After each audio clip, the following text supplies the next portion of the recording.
got so much more.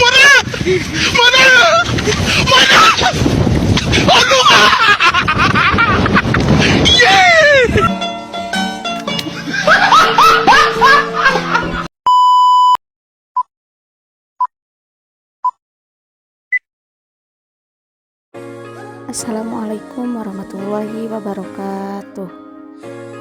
Dalam video desain dan penerapan pembelajaran ini, kami dari kelompok 13 akan sedikit menjelaskan tentang teori pembelajaran dan penerapan dalam pembelajaran.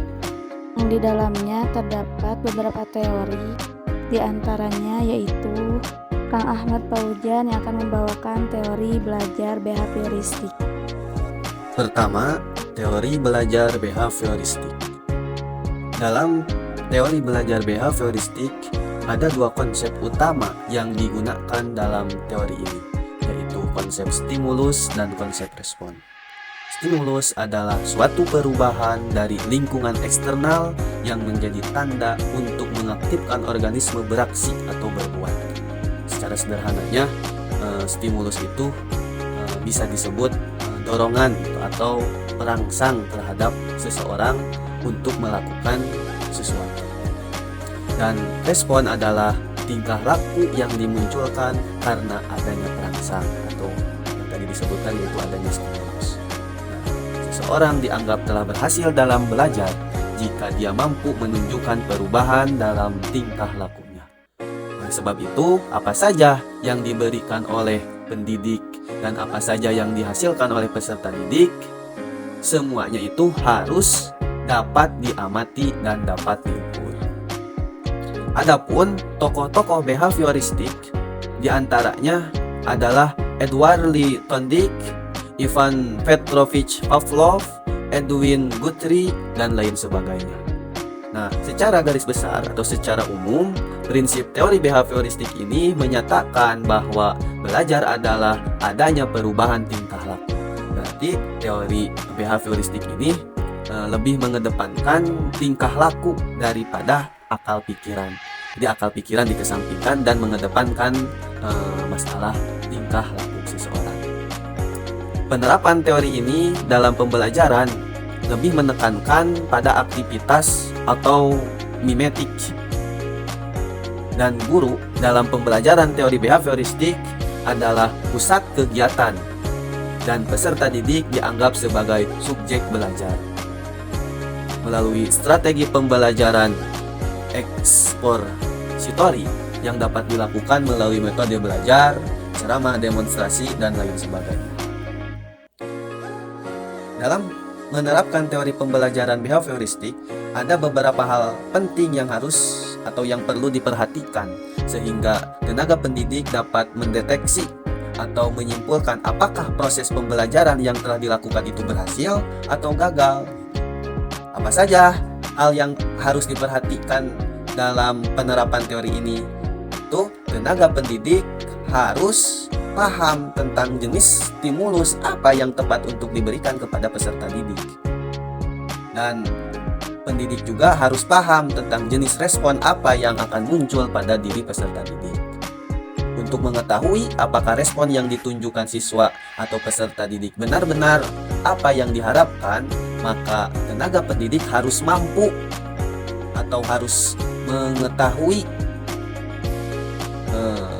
pertama, menetapkan bahwa respon itu dapat diamati. Kedua, dapat pula diukur.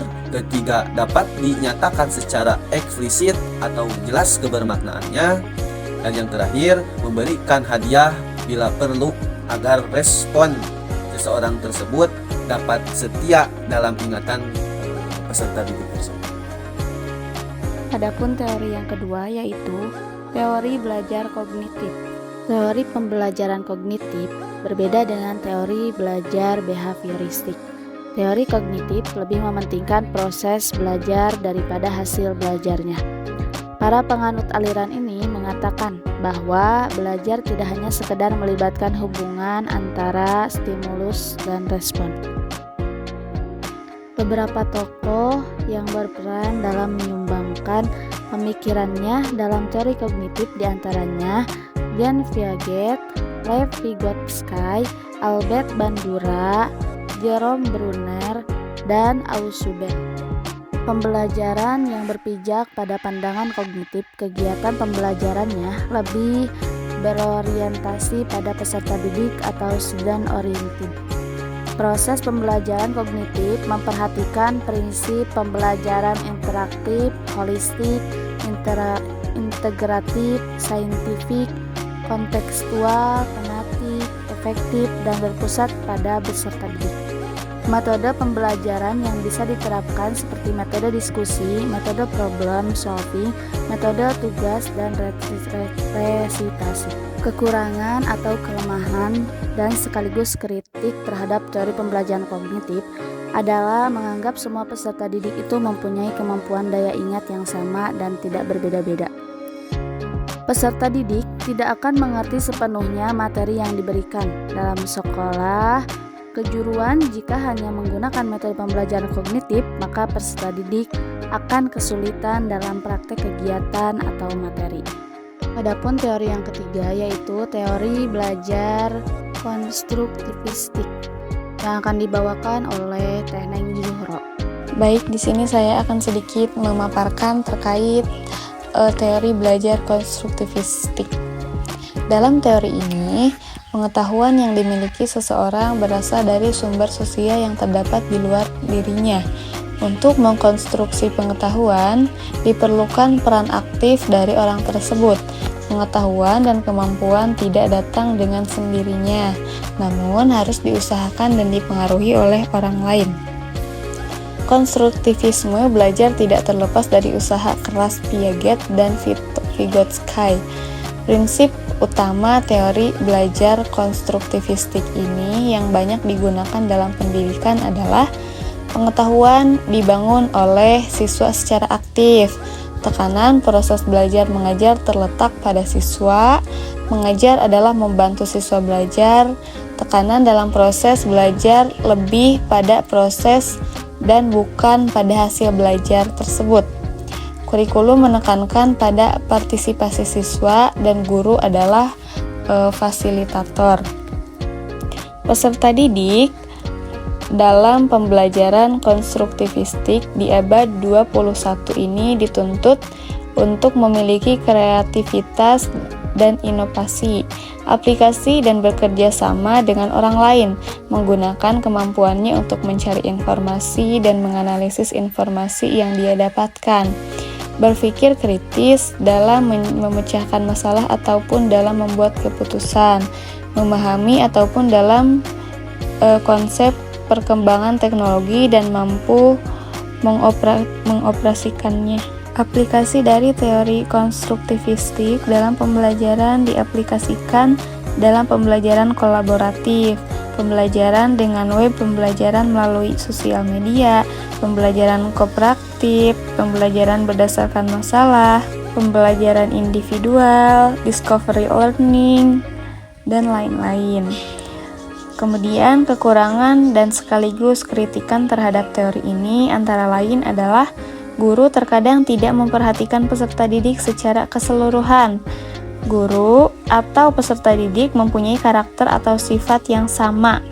Peran guru sebagai pendidik menjadi lebih pasif, hanya sebagai fasilitator dan dapat timbul persepsi yang berbeda antara siswa satu dengan yang lainnya. Mungkin hanya itu saja yang dapat saya sampaikan. Mohon maaf bila ada kekurangan.